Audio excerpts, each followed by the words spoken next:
Hi guys, இன்றைக்கி நம்ம வீடியோவில் என்ன பார்க்க போகிறோம்னா சிக்கன் டிக்கா எப்படி செய்யுதுன்னு தான் பார்க்க போகிறோம். அதுக்கு முன்னாடி சப்ஸ்கிரைப் பண்ணிட்டு பாருங்கள். நிறைய பேர் சப்ஸ்கிரைப் பண்ணாமல் வீடியோ பார்க்குறீங்க.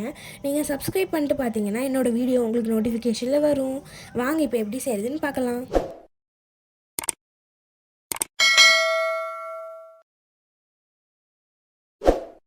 இப்போ மசாலா ரெடி பண்ணிக்கலாம்.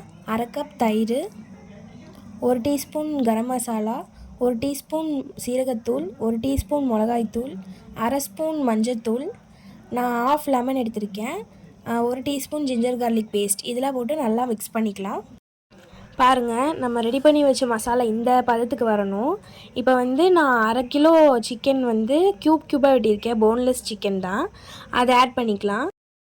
இப்போ இந்த சிக்கனை நல்லா மிக்ஸ் பண்ணிக்கலாம். பாருங்கள், சிக்கனை நல்லா மிக்ஸ் பண்ணியாச்சு. இதில் ஆட் பண்ணுறதுக்கு ஆனியனும் கேப்சிகமும் நான் இந்த மாதிரி வெட்டி வச்சுருக்கேன். இது சிக்கன் சைஸ் இருக்கு இல்லையா, அந்த சிக்கனோட சைஸ்லேருந்து கொஞ்சம் கம்மியாக இருக்கணும். ஏன்னா நம்ம ஃப்ரை பண்ணும்போது அது குக் ஆகாது. இப்போ இதில் ஒயிட் பெப்பர் பவுடர் இதை ஆட் பண்ணி நல்லா மிக்ஸ் பண்ணிக்கலாம். கடைசியாக நம்ம சால்ட் ஆட் பண்ணிக்கலாம். இது ஒரு 30 to 40 மினிட்ஸ் ஊறணும். ஸோ நம்ம நல்லா மிக்ஸ் பண்ணிட்டு ஊற வச்சிடலாம். இப்போ நம்ம சிக்கனை ஸ்கொயருக்குள்ளே சொருகிக்கலாம். நான் இன்றைக்கி இரும்பில் எடுத்திருக்கேன். இது உடன்லேயும் இருக்குது, நீங்கள் உடன்லேயும் எடுத்துக்கலாம். இப்போ பாருங்கள், கேப்சிகம் ஃபஸ்ட்டு நான் அலைன் பண்ணுற ஆர்டர்லேயே நீங்கள் பண்ணிக்கோங்க. ஃபஸ்ட்டு கேப்சிகம், அப்புறம் ஆனியன், அதுக்கப்புறம் சிக்கன், இந்த மாதிரி லைன் பை லைன் அப்படியே வரிசையாக ஆட் பண்ணும். சிக்கன் வச்சதுக்கப்புறம் மறுபடியும் கேப்சிகம், ஆனியன், சிக்கன், இந்த மாதிரி நீங்கள் அப்படியே டைட்டாக ரொம்ப க்ளோஸாக பண்ணிக்கோங்க. அப்போ தான் அந்த கேப்சிகம், சிக்கன் இதெல்லாம் நம்ம அது குக் பண்ணும் போது தனியாக பிஞ்சு வராது. பாருங்கள், இந்த மாதிரி பண்ணிக்கணும். இப்போ நம்ம 1 by 1 பண்ணி எடுத்துடலாம்.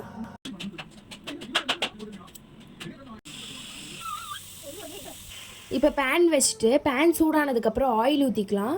கொஞ்சம் நிறையாவே ஆயில் ஊற்றிக்கோங்க. நான் இன்றைக்கி புது பேன் தான் எடுத்திருக்கேன்.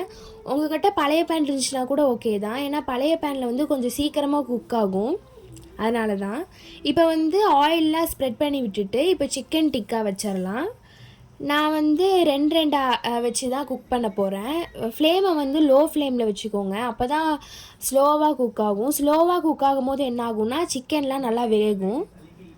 ஸோ ஃப்ளேமை லோ ஃப்ளேமில் வச்சு இந்த மாதிரி திருப்பி திருப்பி விடுங்க. ஒரு 5 மினிட்ஸுக்கு ஒன்ஸ் அப்பப்போ ஆயில் எடுத்து இந்த மாதிரி மேலே இப்படி பண்ணி விடுங்க. அப்போ ஆயில் படும்போது நம்ம திருப்பி விடும் போது கொஞ்சம் சீக்கிரமாக குக் ஆகும்.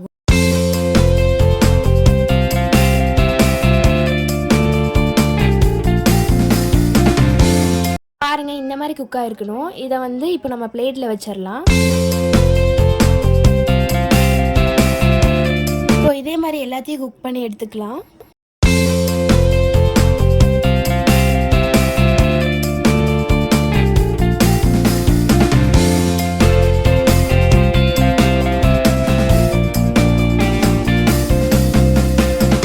அவ்வளோதான், நம்ம chicken tikka ready. Thanks for வாட்சிங்.